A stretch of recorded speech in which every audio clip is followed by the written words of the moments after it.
Welcome Home, a story by Judith Black, recorded live at Rab Hall, Culver Square Library, April 20th, 2010, by Mass Mouth. The PA system echoed, "Flight 436 from Bangor is arriving at gate 22. and I thought, thank God. The woman in the tasteful, sophisticated blue suit with the matching pumps and the lovely coif will not have to share the waiting room with the crazy lady much longer. The crazy lady would pace like a lion, and then she'd hit for 20 push-ups, and then she'd start nibbling on her nails, and then she'd pace again. And the crazy lady looked at the woman in the suit and thought, I should explain. So I walked over to her. Hi, I know the outpatients are out in force today, huh? I'm really sorry. It's just my son's a Marine, and he's just getting home from his first year and a half of combat duty. And she softened. Even the blue suit had a little less starch.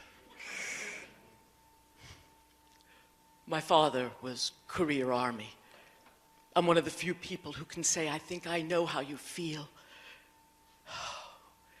But then she added something that we both knew was a lie. I'm sure he's fine. I used to volunteer at the Pine Street Inn.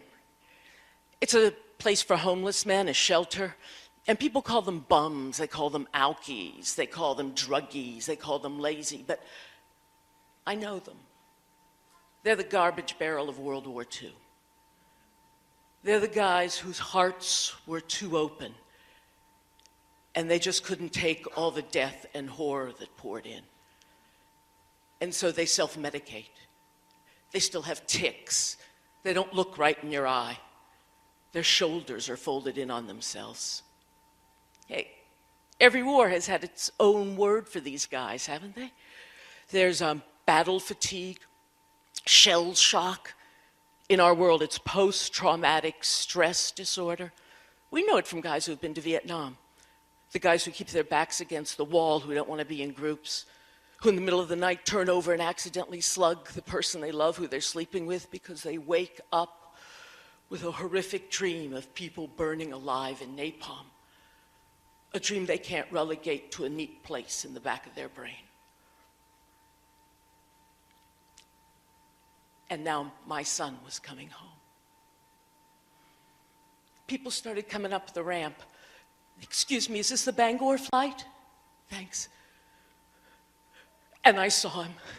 But I didn't yell out because every bit of mommy antenna just went, shh. Oh, yeah. He still had that jaunty, I'm the king of the world walk. His big, broad shoulders held up that 6'3" frame. He still had that bad boy glint in his eye. Thank you. Kid! And I flew down the ramp, and I think I must have flung myself into his arms because I don't even remember coming back up. But we were almost out of the waiting area and laughing and talking, and I remembered I should say goodbye and thank you to the woman in the suit. And the makeup was pouring in streams down her cheek with her tears. I wanted to say it's okay.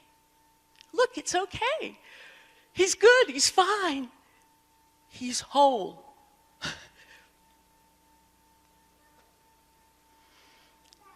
So far.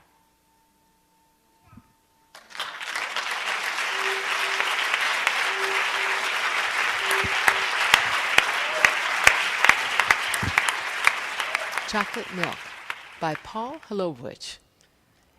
Recorded live at Kennedy's Midtown, October 26th, 2009. It was our first Story Slam. It was Paul's first time telling a story. On the night of October 31st, 1999, you could see the pumpkin of the harvest moon setting over Iowa.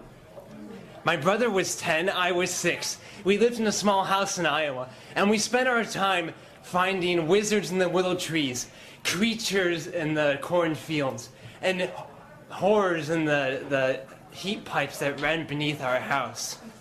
We were the kings of the night after dinner and kings of the mid-afternoon before. No one could stop us. Except our two sisters, who we despised. They would chase us around with perfume and we hated them.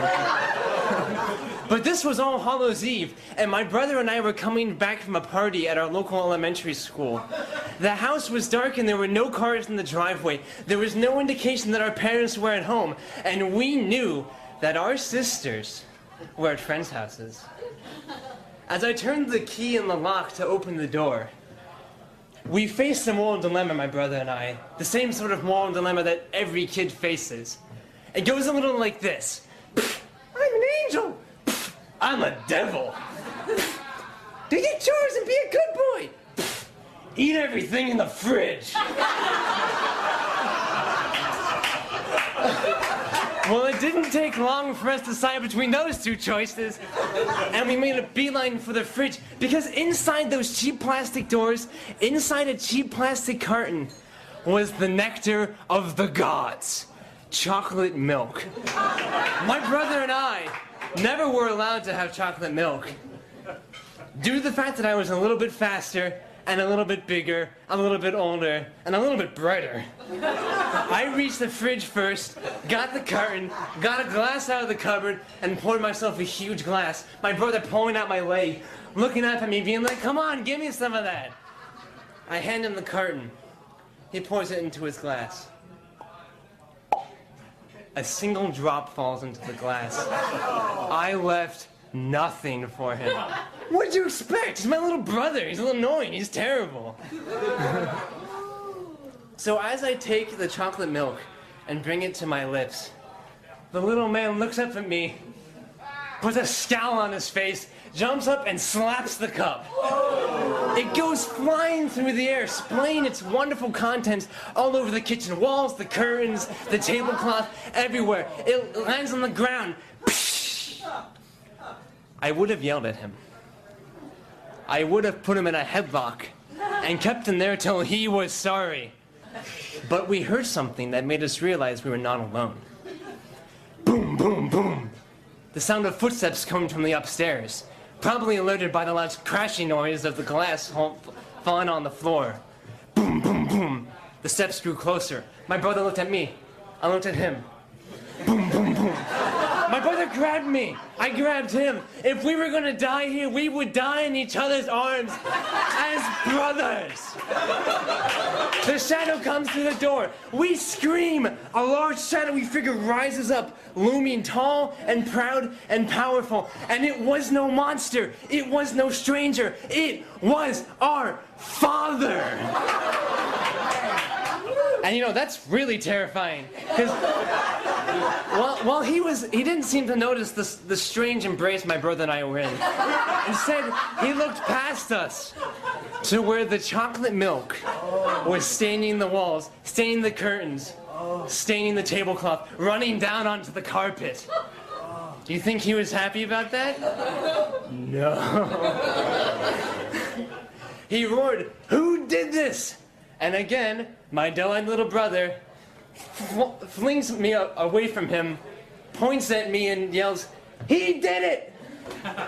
So to this day, I will never share chocolate milk with my brother. And that's that.